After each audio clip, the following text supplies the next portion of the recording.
General Hospital sneak peek. Maxie's heartbreaking goodbye to Sam. Pre-funeral conversation with deceased friend. General Hospital, GH. Spoilers reveal that a sneak peek video features a scene from the episode, airing Monday, November 18. That's when everyone will prepare to bid Sam McCall, Kelly Monaco, one last farewell at her funeral. Before the other guests arrive, Maxie Jones, Kirsten Storms, will spend some time chatting with her friend. Sam obviously won't reply, but Maxie will talk to her portrait anyway and overthink her flower choices. Maxie will admit she was going for elegant, but she wound up getting prissy, borderline fussy. That'll bother Maxie a bit since that's just not who Sam was at all. However, there'll be another arrangement that Maxie finds a little more fitting since it'll be uplifting and not trying to prove anything. Maxie will also acknowledge that she didn't use Sam's favorite colors and will joke about how black roses would have been depressing. Since the flowers will be yellow instead, Maxie will note that Sam never would have worn a yellow leather jacket. Maxie will even think back to a date with a guy who wore yellow leather pants, which was a funny story she shared with Sam once upon a time. After Maxie says the roses remind her of Sam's dress at Brooklyn Quartermain, Amanda Seton, and Harrison Chase's, Josh Swickard, wedding, she'll recall how beautiful Sam looked that day and always. Maxie will reiterate that they're going with the yellow flowers before Lucas Jones, Van Hanses, pops up in the back of the church. I think she'd approve, Lucas admits as the sneak peek clip wraps up. That's all the show's willing to offer for now, but Maxie will have a chance to continue this conversation with Lucas in the November 18 episode. Maxie may confess that she misses talking to Sam in the flesh, so she's settling for this one-sided conversation. It'll be a heartbreaking way to show Maxie essentially saying goodbye to Sam and trying to find a way to cope with this loss. Based on our GH predictions, there'll be some even more emotional moments once Sam's service gets underway. General Hospital spoilers say Sam's friends and family members will have a hard time dealing with all this, so stay tuned for updates on any other sad news to come. The halls of General Hospital hummed with their usual activity, but for Maxie Jones, the familiar chaos was drowned out by the deafening silence in her heart. Her best friend, Sam McCall, was gone, taken too soon, too unfairly. Maxie has spent the past week lost in a whirlwind of grief and disbelief, clinging to every voicemail, text message, and photograph as if they could somehow reverse the unbearable truth. But tonight, the night before Sam's funeral, Maxie was alone. The Crimson office, her usual refuge, was quiet. She'd sent everyone home early, claiming she needed time to finalize an upcoming issue. But in reality, she was avoiding everyone. Her fingers absently traced the edge of her laptop as she stared at the email drafts that refused to write themselves. On the desk before her was something she'd been avoiding all day, the eulogy. Maxie had been asked to speak, of course. Who better to capture Sam's essence than her best friend? Yet each time she tried to put pen to paper, her thoughts scattered like leaves in the wind.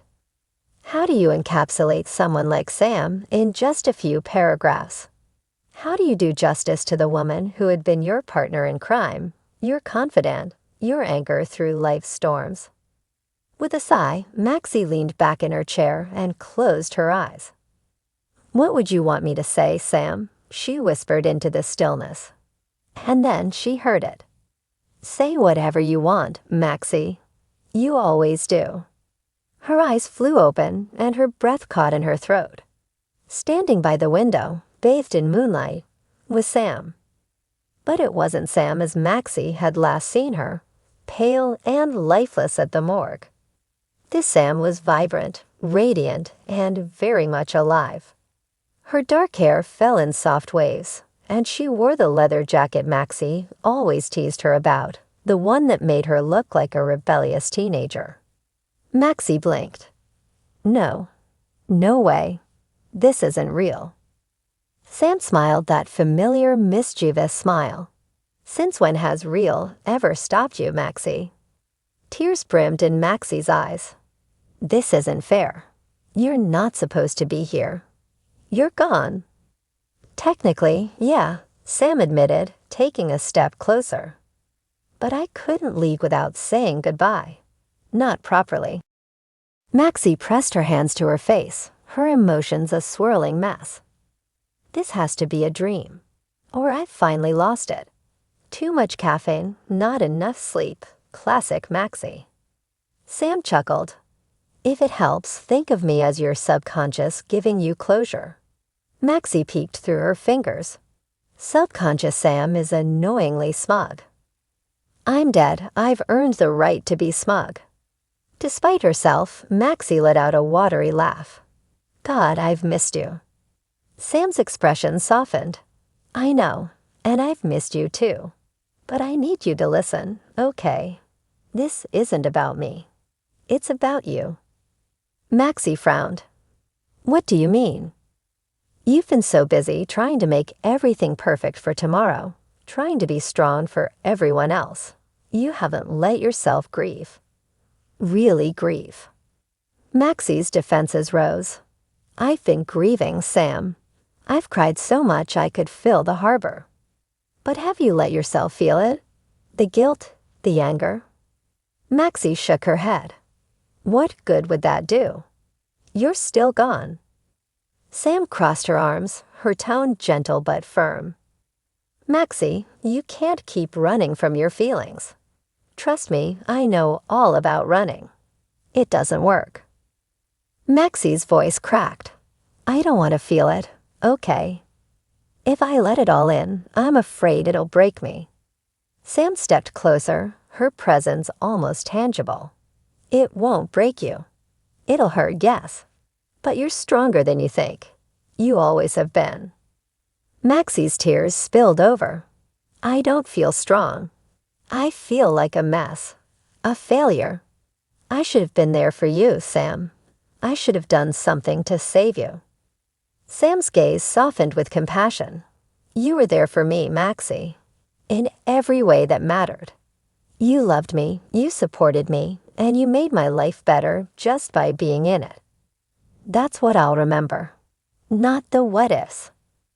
Maxie's shoulders shook as she sobbed, and for a moment, she swore she felt Sam's arms wrap around her. I don't know how to say goodbye, Maxie whispered. Sam's voice was soft, steady. You don't have to. Not really. I'll always be with you, Maxie. In your heart, in your memories. Every time you laugh, every time you fight for what you believe in. That's me right there with you. Maxie nodded, though her heart ached with the weight of those words. I don't think I can get through tomorrow. You can, Sam assured her. And you will. Not because you have to, but because you want to. For me. Maxie wiped her tears, a small smile tugging at her lips. You always did know how to guilt-trip me. Sam smirked. It's a gift.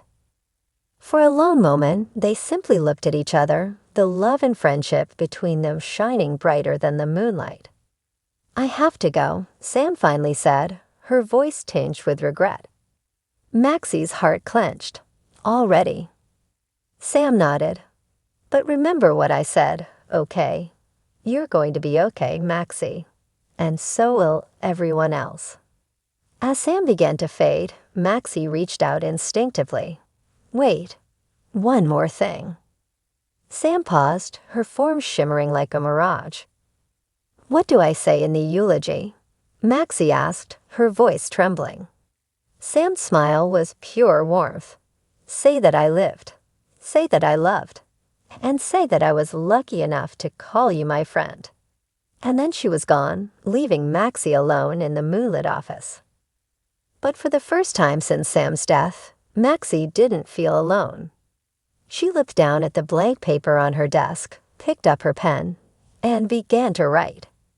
She lived, she loved, and she was the best friend I could have ever asked for.